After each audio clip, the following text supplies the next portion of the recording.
Recognize. Umbral Walker. D01. Recognize. Darcy L. Ross. D03. Hi, Darcy. Welcome to the cave. Hello, I'm happy to be here. I can't tell you, I am so honored to have you come on the show and talk to us. Before we begin, I want to remind everyone that during these interviews, we're going to be discussing the entirety of the series, No Holds Barred. Good to know. Consider this your spoiler warning. Also, for those of you who have heard our episode 0, you have already heard about Darcy Ross and how amazing she is. She gets chatted about a lot because she was part of the inspiration for having the show in the first place. So for those people who haven't heard episode 0, Darcy, tell us a little about yourself and what you do. Yeah, so by day I study snails and other mollusks and things that go squick in the night. And by night I I think a lot about RPGs. So I write for Gnome Stew. I podcast on my podcast, which is Cypher Speak with Troy Pitchelman. We discuss Monty Cook Games' Cypher system and other related material. I think that's the usual shtick these days. Oh, I'm also work with Contessa, which is an organization that highlights and promotes and supports women who are in leadership roles in gaming. So writers, GMs, community organizers, all sorts of things like that. So that's another part of my life that I really enjoy. Yeah, and we appreciate it too. I ran into Contessa at this year's Gen Con, and there's fantastic people doing fantastic stuff. Absolutely. Tell me about your previous DC Comics experience before watching Young Justice. Okay, yeah. I vaguely remember silhouettes of Batman on the TV when I was a kid, like growing up after school, but I was never really watching it. And then I think I had seen, the old live action Batmans from the 90s. Mm-hmm. So I had seen those, but otherwise, nothing. I'd seen Christopher Nolan's Batman movies, right? But they seem like kind of a whole different ballgame than a lot of the other media that he's in. And so, yeah, I mostly stayed away from DC. I don't know. I never felt like it was ever written for me a little bit. How so? Can you elaborate on that?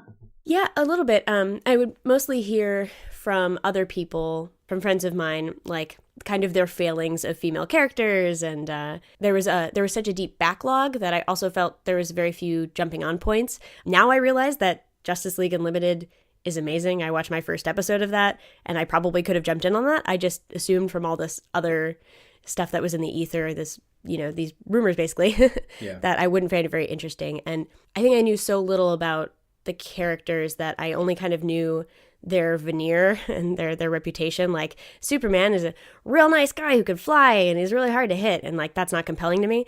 Batman, I'm shocked. Batman's like, yeah, Batman's a rich boy who is a vigilante and very broody. I'm okay with that, but like it's not as compelling. And I think a lot of the wackier characters I just assumed would be campy and unenjoyable, and sometimes they can be campy and deep and enjoyable. Something I've learned, I guess. Yeah, so that's my history, which is basically there wasn't any until I heard you and other people on Twitter freaking out about Young Justice enough that I thought I would turn it on as my light lunch show, and then ended up with several binges and like crying, and I don't recommend it as a lunch show. So Well, that was one thing I wanted to ask you about too, was so I know that you and I had talked about it because I've been talking about it since second season came onto Netflix on social media. But were there other people besides me that were encouraging you to watch the show? I don't think anyone personally was recommending it. As soon as you encouraged me to watch it and I tweeted about it, they all came out of the woodwork as all of these fans, right? But otherwise it was just, I would see articles written up about how great it was and how good the writing was. But mostly it was you, I think. I'd watched the first episode or so, and then very shortly after I had seen your post sort of going into the backgrounds of some of the characters, spoiler free. And that also really hooked me. You have a post somewhere, a blog post. I think it's you. Yeah, on my other website, Games Change Lives, or richhowardauthor.com. You can go there. I do have movie and TV reviews, and I did a review of the season 1 of Young Justice and the first few episodes of season 2. The release schedule on season 1 and season 2 were so wacky that I just made a little bit of a comment about season 2, and then I was so into the show, I just started watching it. So yeah, in that I do go into some of the stuff that we'll be talking about in some of our Secret Origins bonus episodes. Yeah. Which at the time of this airing, we should have already aired our Robin episode, which was pretty poignant for me. Yeah. So speaking of your live tweets, actually, That was fascinating to me. I'm glad you started watching the show, but the fact that you started live tweeting your reactions, it's one of the first times I'd seen somebody do that while they were watching a show. Have you done that before? What compelled you to do it for Young Justice? I think I was so surprised at how much I liked it that I needed to like gush to someone and there was no one around.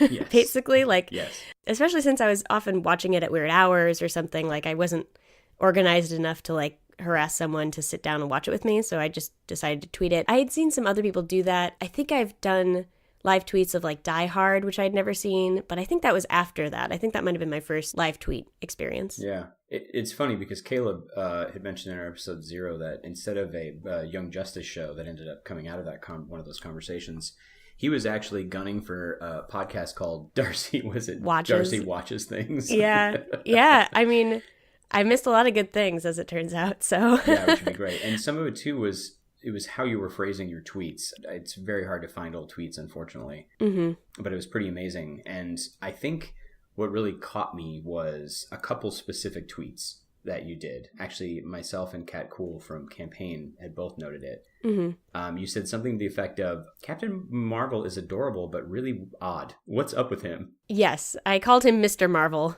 first of all. So. Yeah, Mr. Marvel, you all right? I was like, what? Like, what does that mean? And then, like, not very long after that, I think you'd gotten to a couple episodes down and you were like, is he a kid? Yeah. And then my head blew open. Because then I realized, oh my God, Darcy is watching this. Not only is she watching the show for the first time, which is great for even old school fans, but this is your first experience with so many of these characters. And I'm glad and I'm sad both at the same time, because there's a lot of rich history with a lot of these characters that I think people joke about, right? Aquaman, he swims fast, talks to fish. Yeah. Well, there's a lot more to him, and he's been carrying that kind of aura around him since the 70s Super Friends cartoon. But when they're handled really well, like in the show, like in Young Justice, it's interesting. And to me, seeing someone who's had almost no DC Comics experience be introduced to so many of these characters was fascinating to me. And I think you also said something like, I had no idea DC had this much to offer me. Yeah, absolutely. Yeah. Can you elaborate on that a little bit? I know you talked a little bit about it a minute ago, but... Yeah, it was especially highlighted by the fact that, Aqualad, which is a ridiculous name. It's a ridiculous name. It's carrying all that baggage from the 70s and earlier. But he's such a compelling character, and he's playing on my marine biology love. Yeah. He's cool and kind of mystical, but he's also like super interesting personality, feels fleshed out.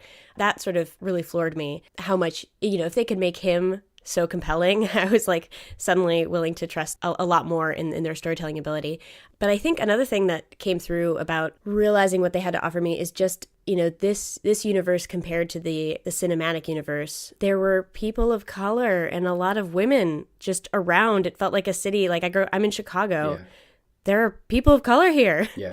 Like, where are they in the movies? They were here in the show. And like, that's such a minor thing, but like, the writers, they really paid so much attention to detail, and they were really presenting a universe that I felt much more lived in than a cinematic universe. I'm trying to think of what else I meant by, it had more to offer me. Well, this kind of leads into one of my next questions, which were being so new to the series and being new to DC Comics in general, what characters jumped out at you? What were their storylines or story arcs or backgrounds or histories?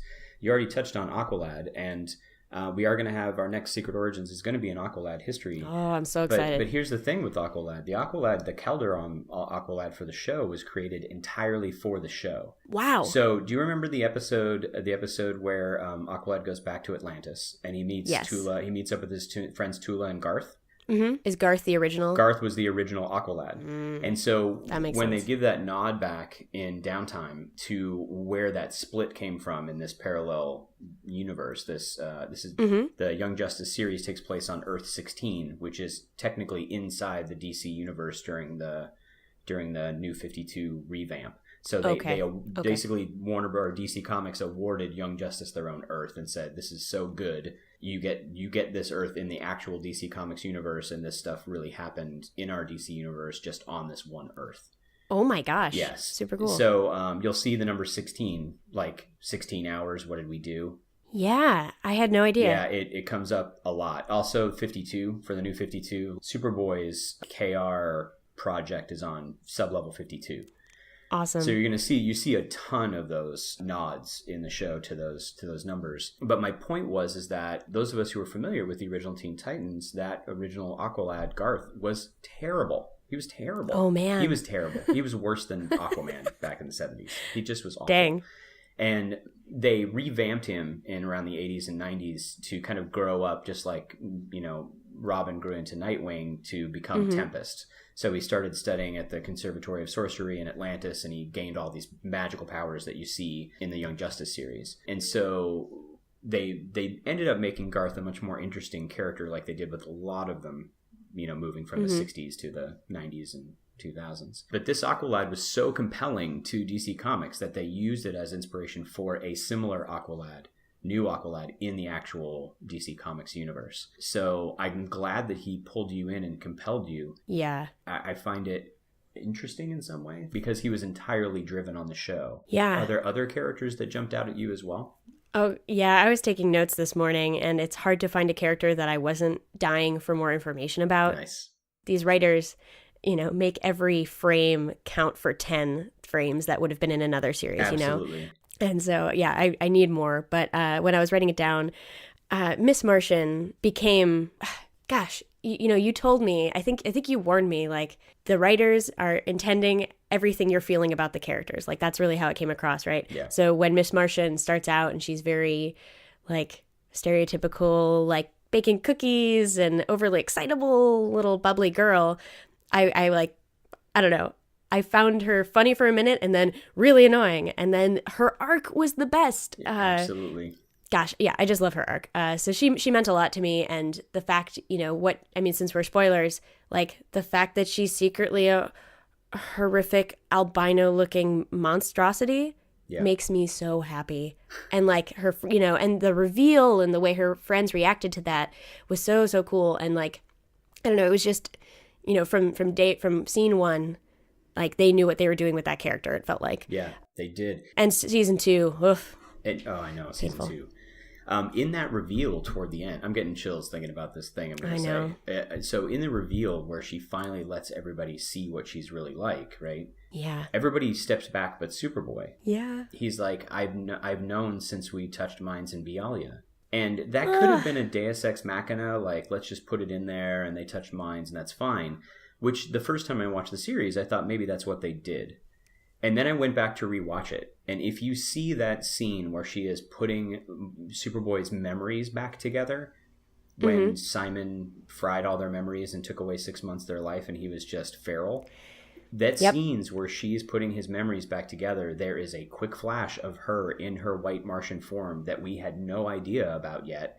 And there's also a scene with her in a cheerleader outfit. So go back and look at those flashes and those memories, because they didn't just... I forgot. They just didn't say... They didn't just say at the end, like, oh, we'll say Superboy knew the whole time and of course and blah, blah, blah. No, they planted those memories and those visuals way back before we had any idea what was going on with her character as an arc. Like, I remember seeing her in this cheerleader outfit and I was like, why are they showing her in a cheerleader outfit? That's really weird. But I didn't... The whole white Martian, monster thing was new. I didn't even register with me because it doesn't look like the white Martians from the comics, so it just looked like a thing. But there's so many memories. Go back and watch it again. It's amazing. I will. Amazing.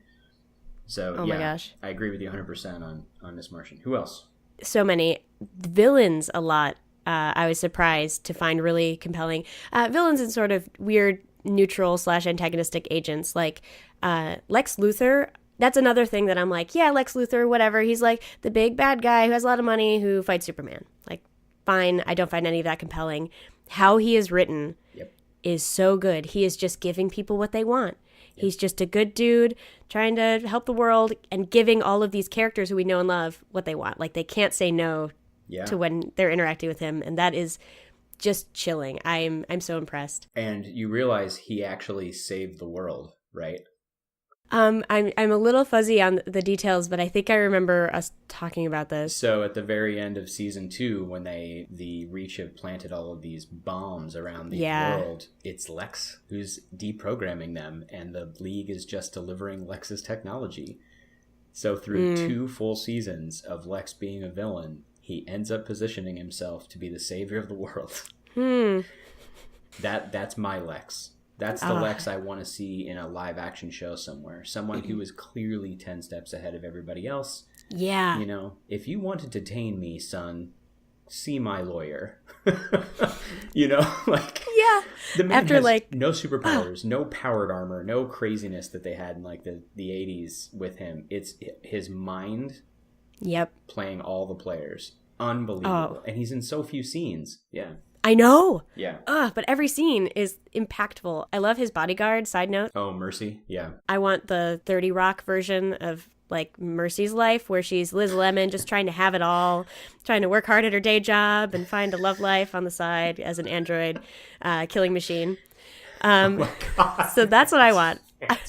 I may have weird requests for this universe, but there's so many characters that I also feel really, really strongly about. Captain Marvel, obviously, that whole reveal to me was totally amazing. Yeah, did that get it? Got you? It clearly got you. You didn't see it coming. Not at all. No. Think I was reading through my tweets when I could find them. They mysteriously are not findable now. Question mark. I was, in the conversation between Yumi and Kat and some other people about, is this guy a kid? What is happening?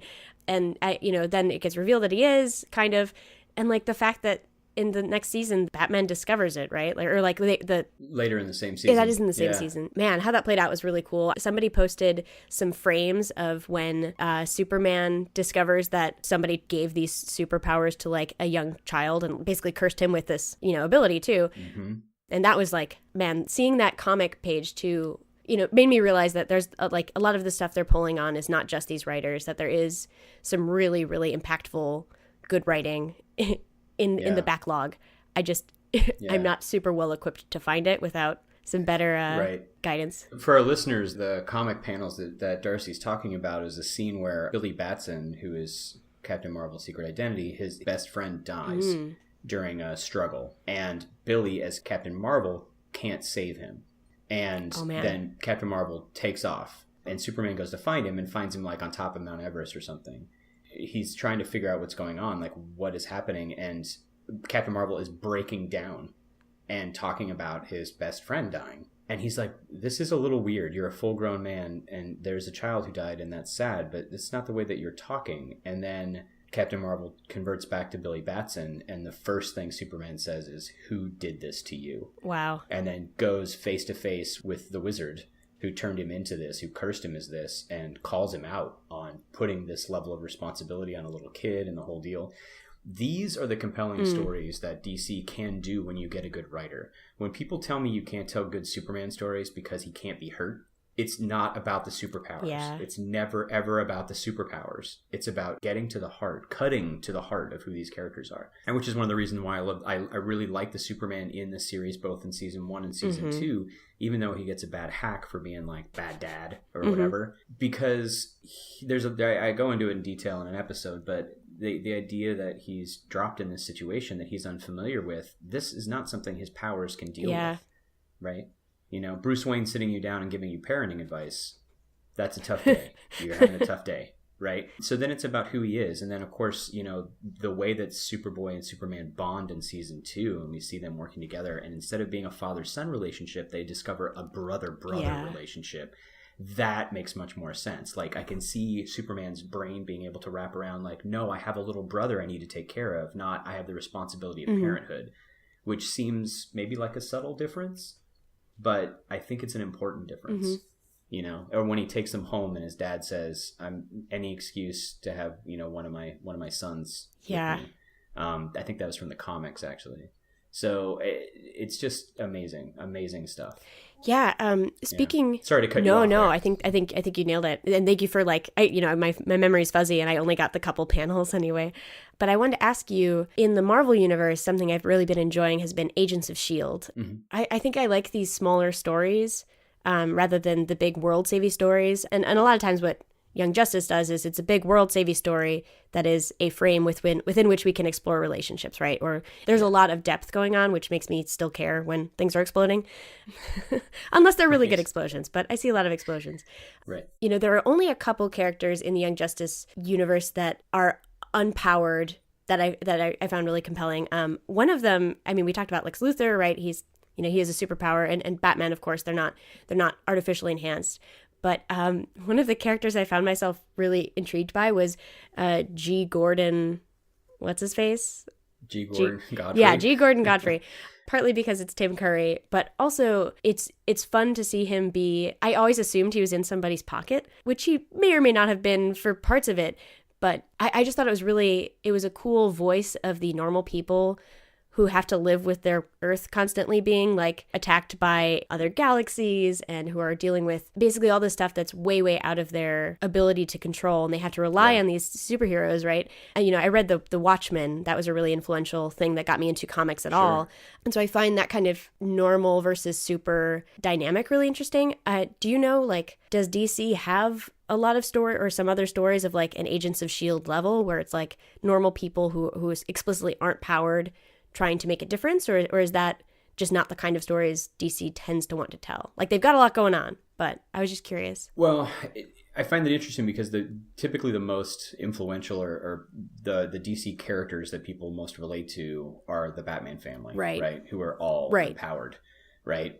So people tend to not care for Superman and relate to Batman or whatever. Robin, Batgirl, whoever it happens to be. There are some comics, so GCPD. Basically, GCPD was what Gotham, the TV show, should have been. So it's kind of like the, if you ever read the series Powers, which is fantastic. It's about normal cops in a superpowered world trying to solve superpowered crimes. The first one was Who Killed Retro Girl, which was basically Supergirl. Like, somebody murdered Supergirl in an alley, and they have no idea how that was even possible. And so the police are investigating that along with the other superheroes and whatnot, but it's mostly focused on the police. So there are lots of stories of that kind of ilk out there. DC, though, they have some of the big gun characters like Green Lantern. Like, the Lanterns are typically considered the most powerful heroes in the universe, Superman, that kind of thing. They also have characters like Green Arrow, or Batman, or just these characters that are really normal people trying to live in a rough world. One person that's coming to mind from season 2 is her name Bumblebee? Is that her super?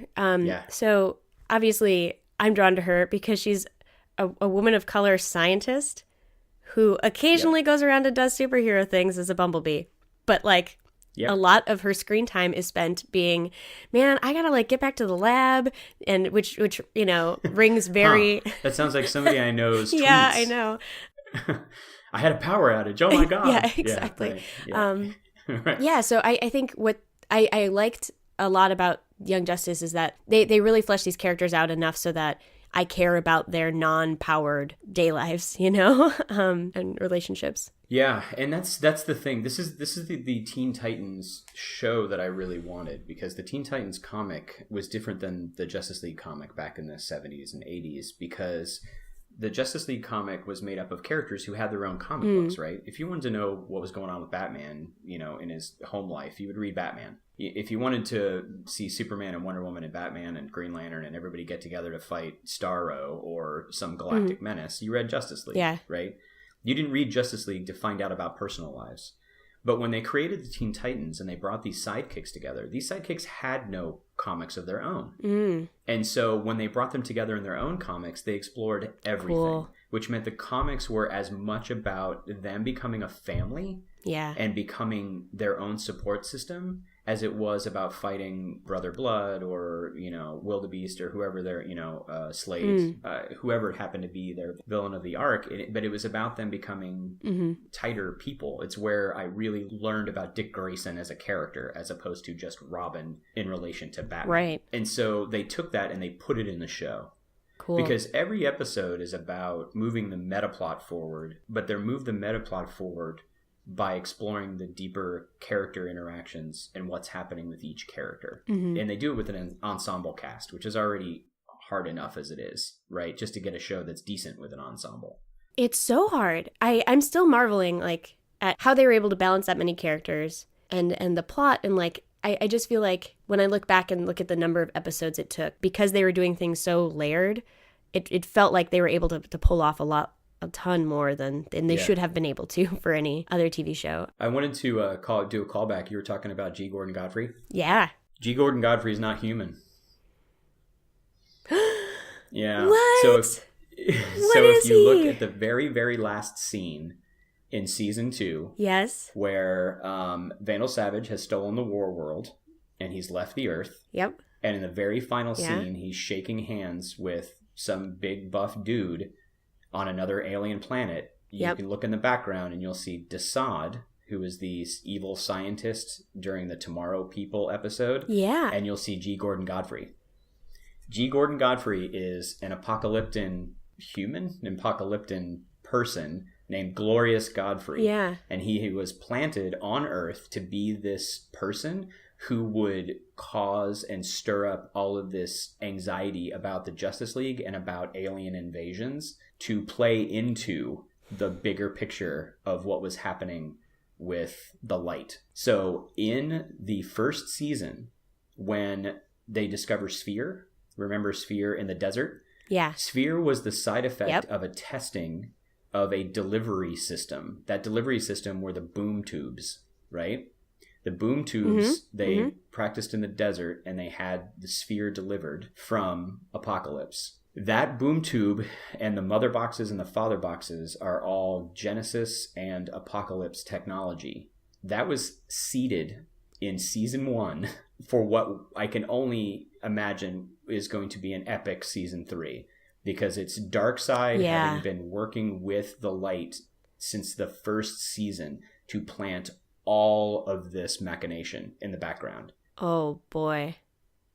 Your face is making me so happy right now. I know, you're blowing my mind. Right. So first season, they were already early first season, they were already planting the plot and folding the plot in for season 3. It's amazing to me. Just still mind-blowing. That is amazing.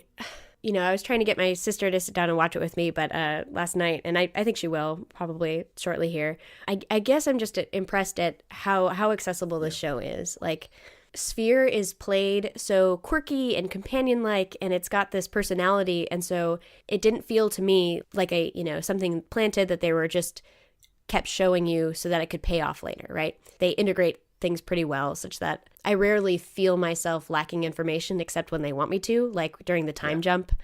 Everything's changed and people's hair are different and I'm not okay with it. Okay, no, I've got I had a real hard time with Magan. With her hair? Yeah. Well, she was also grumpier and she was with Lagoon Boy. Everything was wrong. It threw you off when the time jump first happened? Yes, very, very much. I was looking at those tweets and I was like, yeah, I was mad about that. I had to watch that episode 2 or 3 times. Like, I was just so thrown by it that, like, I just, like, couldn't find my footing, right? And Aqualad was gone. Aqualad by that was point. gone, for Something sure. was weird. Yeah, he was gone, yeah. I mean, Nightwing was there, and Nightwing's pretty cool. I would like to see more of Nightwing. Not just for #Nightwing, but yeah, he's pretty interesting. Yeah, I had a really hard time adjusting to that, but I think that was all intentional, right? Like, they unveiled what had been happening in that time, sort of or piecemeal. At least some of it. And that was interesting for me because you and I were having a conversation about how Dick Grayson became Nightwing online. Yeah. And Greg Weisman, the showrunner for Young Justice, chimed in, which was pretty awesome. Yeah. So Darcy and I were talking about, she was saying like, hey, so what happened? Like, we just had this big jump and now there's this Tim character who's a Robin, and who's this dead Robin in the grotto, in the hologram in the grotto, and what is happening? So you and I were talking about Jason Todd and Tim Drake and Dick Grayson in the comics, becoming disillusioned with Batman and having a lot of very stressful father-son dynamics and anger even, and leaving. And you said, oh, so the in between the 5 years is when Dick Grayson gets angry and leaves. And I said, yeah. And Greg Weisman chimed in and said, don't make assumptions. And I was like, oh, dude, I know you're a no spoilers guy, but you can't let that go. Like, I can't. Yeah. And so we had a conversation, and what he had said was, he said he was never really happy with the comics portrayal of Dick and Bruce's relationship being so angry and violent.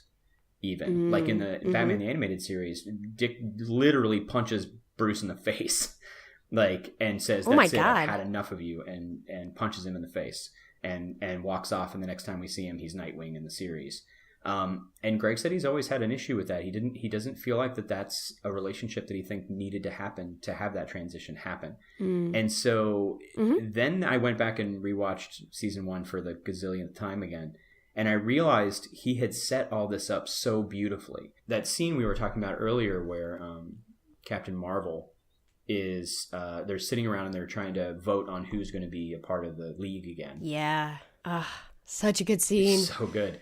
And Captain Marvel's giggling about Plastic Man or something like any 10-year-old would do. Yeah. And then everybody gets really uncomfortable and it's like, okay, let's talk about this. Like, can we talk about the fact that Billy lied? Yeah. And Bruce said, I knew the whole time. Yeah. And Wonder Woman's like, of course you did, seeing that you indoctrinated Robin at the ripe old age of 9. Oh, and so he brutal. said Robin needed to find the men who murdered his parents. And Wonder Woman says, so that he can be like you. And Bruce answers back, so he wouldn't. It's just so good. Yep, mic drop. Yeah, it's so good. Right? Mic drop. Even for those of us who have been, in these characters since I literally in these characters since I could read. I learned to read words on DC Comics. No way. That's awesome. I did. A comic that not many people know called Superboy and the Legion of Superheroes back in the day. My brother used to collect it and I would read it. So you combine that scene with the scene of Robin in one of your favorite scenes, which we'll talk about. I was just thinking about it, yeah. Yeah. Debriefing with Black Canary, where he says, you can't tell Batman that I don't want to be Batman anymore. And when you look at those scenes together with the context that Greg Weisman put together, you realize that he did everything right writing this show. We see that Batman had a plan and wanted something to happen. But he let the protagonist of the story make the decision for himself. Yeah. You do not write a show about teenage sidekicks and then have the adults do all the decision making and tell them what to do. You let the characters be the characters. And Robin is so stressed and so worried about having to tell Bruce that I do not want your mantle. Oh, it's so sweet. And it's everything that Bruce ever wanted. Yeah. You know what I mean? It's so good, right? And then in the second season, when we see the Bat family like freaking all together and kicking ass. Yeah. Batgirl. I know. We get Batgirl, we get Bruce, we get Nightwing, we get Tim. We get to see that crazy close combat fighting of Bruce's with his body armor, and we get to see them all doing all the things that they do together. It just made the little geek in me so happy. It was amazing. Oh, man. But I want to talk a little bit about something that you also posted, which was about a role-playing game that you want to create. Yeah, or experience or go live in forever. I'm not sure. I always have dumb role-playing game ideas. Such as oh, this isn't dumb. I want this to happen. Well, yeah, I have the tweet. I still stand by this tweet. When I was watching that scene of the debriefing, which is after this really emotional episode. This was the failsafe, right? Yep. Episode. I was like going through the plot of that just because I kind of had forgotten like what made everyone so upset. It is just a brutal episode. It's just an unforgiving, intense experience. I couldn't believe it kept going for a whole episode, basically. And then, I had to watch the next one, which I don't know if that was the right choice or not. I needed it, but it was also it was more emotional than the episode before. So there's this debriefing thing, and it's just these vignettes of Black Canary talking through each of the characters and having them work through the trauma and the underlying trauma that it all brought up, right? And I tweeted, the game I really want is superheroes sit in a room and talk about their feelings and past missions with Canary. That is like pure distilled what I loved about Young Justice is like, it's all about the emotional and the character development, the relationships, and the insecurities and the feeling that these characters are so deep and growing and changing. That is just something I've never seen in an animated show before. It's something I've barely seen on TV before. It's so hard to pull off. I want more of that, and I think role-playing games are one way that I can try to get that. Yeah, and I think that's one of the things that DC offers that oftentimes, for me anyway, Marvel doesn't. And it's not a smack on Marvel. I grew up reading Marvel as well. I loved the X-Men before everybody loved the X-Men. X-Men hipster. Yeah, I'm an X-Men hipster for sure. So one of the things that was a trigger for me of loving DC was this amazing thing that happened, which was Robin, who had been Robin for 60 plus years, grows up and changes and decides he doesn't want to do this anymore and becomes his own person and becomes a character who has now been around for decades. Yeah. And that change in growth that happens with these characters, and that triggered something that happened across the DC universe, because that's started to trigger when Speedy grew up and became Red Arrow and Arsenal in the comics, and other characters started to grow and change and become their own in different ways. And that's the thing that I, having been 14 when Dick Grayson decided to become his own man, it was really influential on me at that age. Oh yeah, to be able to relate to a character I loved so much and having that happen. The other thing that's in that scene that you're talking about, that Black Canary debrief scene, the Robin one gets me every single time because I love Robin. But the one that really surprised me was Superboy. Superboy? Now, yeah. Caleb and I have already talked a little bit about how, you know, like with Miss Martian you were talking about, to me Superboy was like, oh, look, they're going to do teenage angst guy. Yep. Oh my God. So infuriating at the beginning. That's going to get old super fast, right? No pun intended. Super fast. But then, episode 4, he's overhearing a conversation that Bane is having in Spanish, and he's totally understanding what Bane is saying. You can tell because he's got a little smirk on his, and they wouldn't have showed him being the only person who could hear Bane speaking Spanish if he couldn't understand the Spanish. Yeah. So Superboy gets a little smirk on his face. So you realize that Superboy kind of knew ahead of time what Bane was doing. And then you start thinking like, whoa, this kid is way smarter and has way more information in his head than we're being led to believe, right? And then we get to the first I Hate Monkeys episode, where he is angry about his relationship with Superman and takes it out on everybody else, and then, you know, learns and grows from Black Canary, and a couple episodes after that does a throw on Aqualad and says, Black Canary taught me that. And you start to see him expand and grow. But that episode where everybody thinks like, yes, he's Superboy, he's not allowed to have feelings, he doesn't want to be blah, blah, blah, blah, blah, and he's angry. And so they're playing into all the stereotypes that the watcher has of him. And they gut punch you with, everyone died and I was happy. Yeah. How do I live with that? Yep. You know, the only thing I've ever wanted, the only thing I've ever lived for is to know what it was to be Superman. And everyone died, and then I knew, and I was happy. It's just like, buddy, you just want to crawl in there and give him a hug, right? Yeah. And so good. And Canary's response, which was, I don't have the answers to that. Yep. But I do know one thing, and that talking about it is the start of finding the answer. She didn't give some cheesy answer. Yeah. Right? You have this clearly awesome butt kicking, skilled, snarky heroine who also has this bottomless, you know, pit of compassion for these kids. Such a great theme. That's what I want my daughter to watch. Yeah. Oh my gosh. Yeah. Right. Oh, dude, the females on this show, so on board. We haven't talked about Zatanna. I love her. I love the Dr. Fate whole storyline.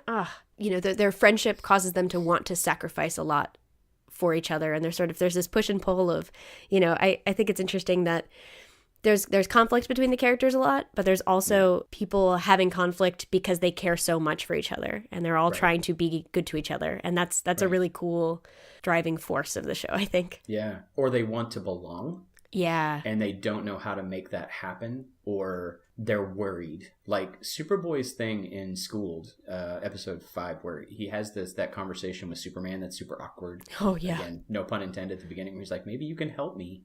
And he's like reaching out with this tenderness, and Superman's like, I gotta go.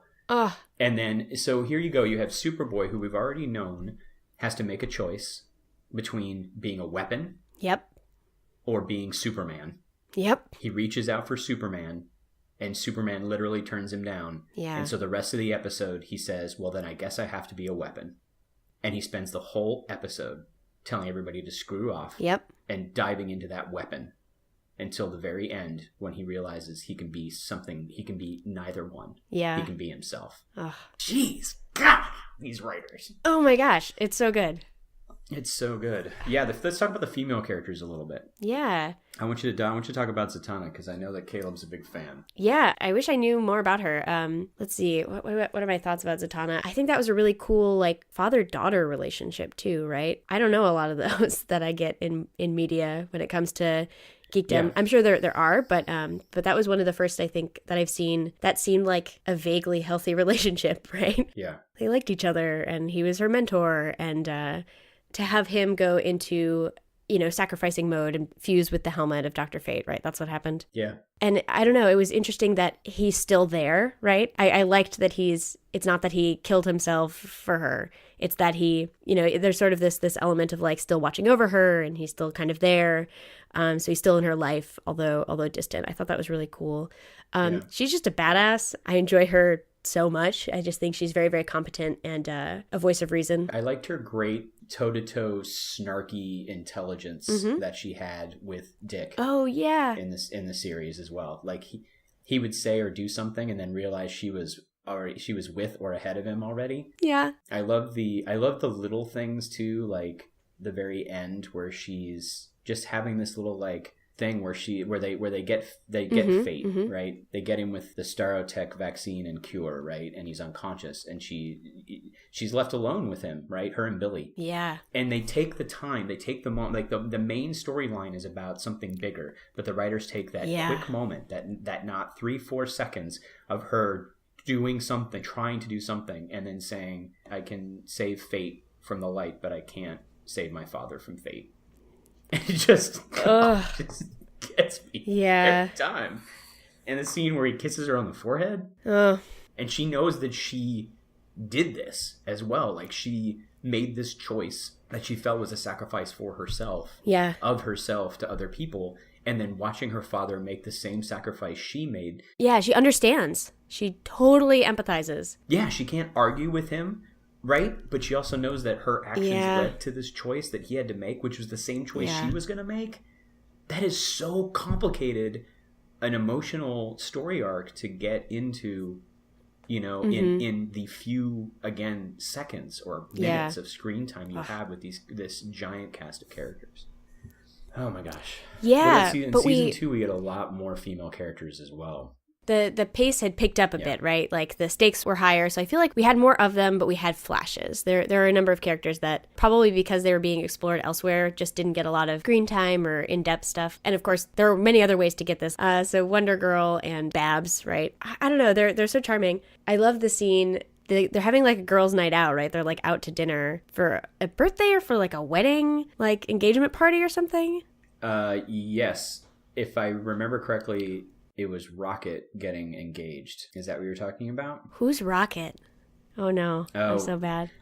Not at all. And this is one of the reasons why I wanted to have you on the show. And I wanted you to be our first interview. We have a lot of interviews set up with a lot of people from the podcast and gaming and comics industry to talk about the show. But I want people who are listening to our show for the first time and really not knowing a lot of the things to understand that they're not alone.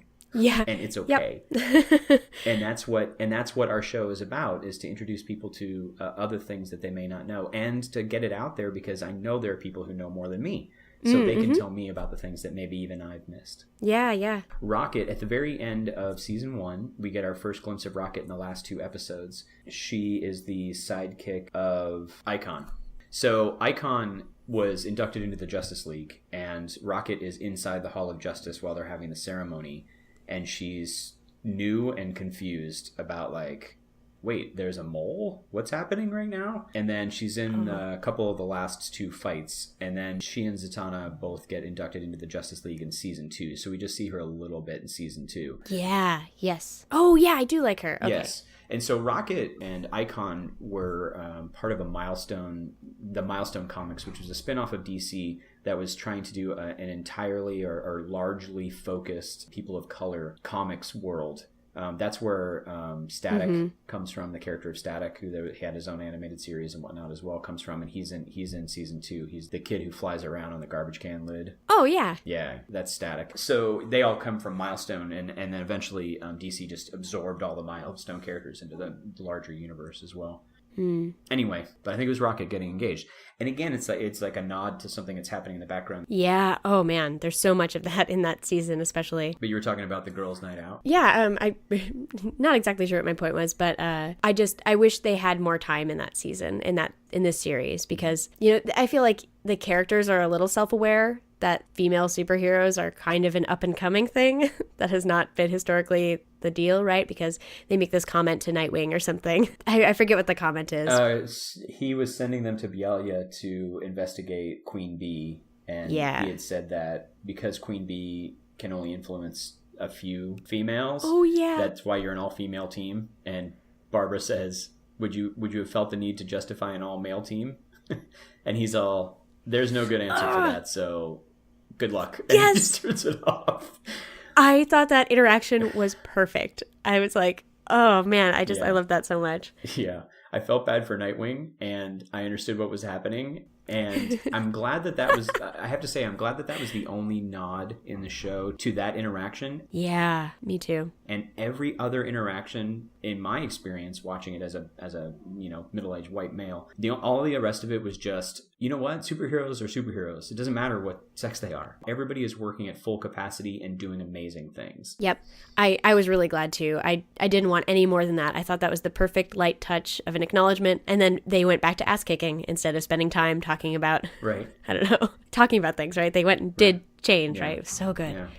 All right, so we've talked about some of your favorite characters and some of your favorite story arcs. The thing about this show that you help to inspire is trying to help get new people to watch, as well as inspire the people who have watched it to go watch it again, to see what the things that they've missed. You mentioned earlier that you were trying to get your sister to watch it. Is that what you said? Yeah, and I think she will. If I wasn't podcast editing all last night, we would have done it. Does your sister know anything about DC Comics or Young Justice or anything like that? Not at all. We've read Watchmen together. We read Saga, a lot of Image comics, and she's read Why the Last Man, which I started to buy, and then I now own all of it and haven't read it, so she's been yelling at me about that. So we like comics together, or at least graphic novels I think we tend to gravitate toward. But neither of us have any experience with DC. She's a film studies. She studied a lot of film and editing. And I feel like if she watches it through and then watches it again, I think she'll have that eye for detail of noticing what they were laying down and what they were showing in the background. So I think she will enjoy the heck out of it. Are there other people that you've been encouraging to watch the show? Oh yeah. And when you do encourage them to watch the show, how do you do it? Like, how did you talk to your sister about it? Well, partly I said, hey, tomorrow, I'm going to need to record something. So, stay out of my room, little sister. What was I telling her? I mean, I really emphasized the writing, the quality of the dialogue. I was telling her this morning, start watching it. And from episode 1, every opinion you have about a character is carefully designed. Basically, I think any complaint you could have from the first episode or 2, it is all so designed, it will all pay off. I'm specifically thinking of Grumpy Superboy and Megan, Hello Megan. And even Roy, really. Roy almost put off my wife as well. Oh man, we haven't even talked about Roy. I wanted nothing to do with that character the whole season. His reaction, and even I was like, well, Roy's always been grumpy, a hothead. My wife turned to me and she was like, was that a proportional response to... It was intense. I was like, it's a little much. It's a little much. Just keep watching. Because I'd already seen it a couple times. And so she was watching it and she was like, okay. And then she just kept watching. And then, of course, the reveal gets made at the end that there's a specific reason why he was that upset about not getting in. And then all the other puzzle pieces fall into place. And it's just amazing. Yeah. I think I'm going to encourage friends of mine who watch it to live tweet or talk to me about it, just because I think watching someone else's reactions, it was very fun for me, that engagement I got from the community. You were very good about yelling at people about spoilers who would post anything. Yeah.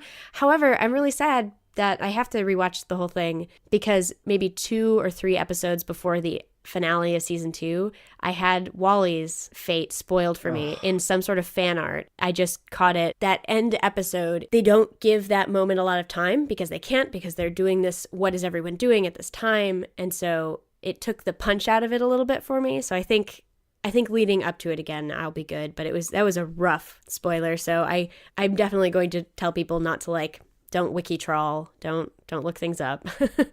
Yeah, we were asked, like a friend of mine specifically asked, yeah, what are you guys doing about spoilers? You know, they're like, what's your time limit on spoilers? And I'm like, I don't think there is a time limit on spoilers. Like, in some things, when somebody has never seen a show, don't spoil it for them. Yeah, I agree. We had a friend of ours who was watching Empire Strikes Back with his wife, who had never seen any Star Wars at all. And I swear to God, 30 seconds before the Vader reveal, he makes a joke. And she was like, wait, what? He says, what? And I was like, what are you doing? He's like, it's a 40-year-old movie. Like, oh, that's I'm like, heartbreaking. No, dude, that's 40-year-old movie that she has managed to avoid the spoiler on for 40 years, and you ruin it 30 seconds before. He felt really bad. I think he did. He was just like, oh God, I shouldn't have done that. But it's the same thing with Young Justice, man. There are so many huge reveals and so many plot twists in the show, especially in season 2. Oh God, yes. Oh, season 2. Good God. I was really glad that I had basically nothing except that end thing spoiled. Being taken for that ride was amazing. Yeah, absolutely. And I'm sorry that you had that spoiled for you. It's going to be hard for the show because we're going to be posting AMVs and things like that just use stuff from the entire series, and that can easily spoil something. We do separate our spoilers out into a crashing the mode section. Oh, nice. Where we talk about foreshadowing and blatant spoilers. Wow. Within each episode? Correct. Wow, very cool. Yeah, so people can skip that if they want. But even then, within crashing the mode, we're trying not to spoil too much. We find ourselves self-editing some of the spoilers even inside crashing the mode. Because some of them, we can talk about them, but some of them there's a better reveal moment later on, kind of a thing. So we'll see. I'm interested to see how people either revisit the show or watch the show for the first time with us and see kind of how that goes for them.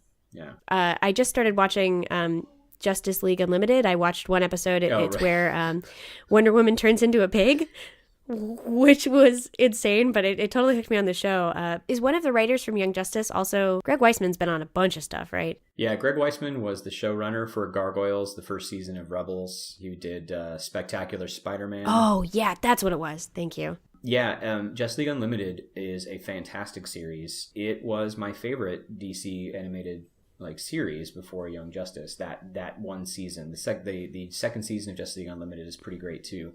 But that season, it gets into a lot of the stuff that you start to see. It's almost like there was groundwork laid for the ability of Young Justice to be able to tell the stories that it was told. Wow. Because that season of Justice League Unlimited, which I highly recommend people watch, get into the gray space between who are the Justice League, what is their legalities around the world, what the government thinks of them, what normal humans fear about them. It gets into a really interesting space. Even there is a fascinating scene where one of the non-powered heroes is standing in a room full of the bigger powered heroes trying to defend non-powered humans' fear of them. Wow. Yeah. Like, dude, I live here with you guys, and you guys scare the freaking crap out of me. Let's think about that for a minute. Right? Oh, man. I think you're going to get a little bit of the things that you're looking for from that series as well. So the last thing I just wanted to wrap up, is there anything else about the show that you want to say or to encourage people or advise people for getting people to watch the show? We got into a lot of my feels for the show, although it's complicated. There's so much to pick apart. I'm glad that this podcast is happening. I'm going to be sitting down more with my friends to just watch an episode or two. I think that's really all it takes to get hooked. Yeah, I don't think I have any big thoughts except that I have a whole lot of digging ahead of me. So, but hopefully your backstory episodes will be good guidance, just because it's really hard to think about that giant backlog that I don't have any reference for. I'm always nervous I'll pick up a comic and I'll be lost, right? I don't want people to be lost. And I think just as the Young Justice series is a good entry point. It's a good on-ramp for people to get a idea of lots of different characters, so that if they do pick up a comic, they're not totally lost. Yeah. It is its own universe within the DC universe, but you still, oh, look, there's Bumblebee. I know who she is, right? I know something about her, right? Because I know a lot about little villains and bigger villains. Right, yeah, exactly. Something which I really appreciate. So that's great. So Darcy, can you tell everybody where they can see your amazing stuff? And contact you when they're live tweeting? Oh, please do. Please tag me. I can be found most places at Darcy L. Ross, DarcyLRoss. So I'm pretty active on Twitter, a little bit on G+. I can be found writing on Gnome Stew. Is that gnomestew.com? Is that the website? It is gnomestew.com, yes. So there are lots of blog posts and articles and some videos on role-playing games mostly, and some other nerdery. And then my podcast is Cypherspeak, which can be found at cypherspeak.com. Troy Pitchelman and I will be tweeting about it a lot, so you'll see it around. It's a fantastic show. I was just listening to it this morning, actually. You were talking about the 221B Baker Street episode. Yeah. I was listening to that on the way in. Aw, so it's fantastic. Yeah.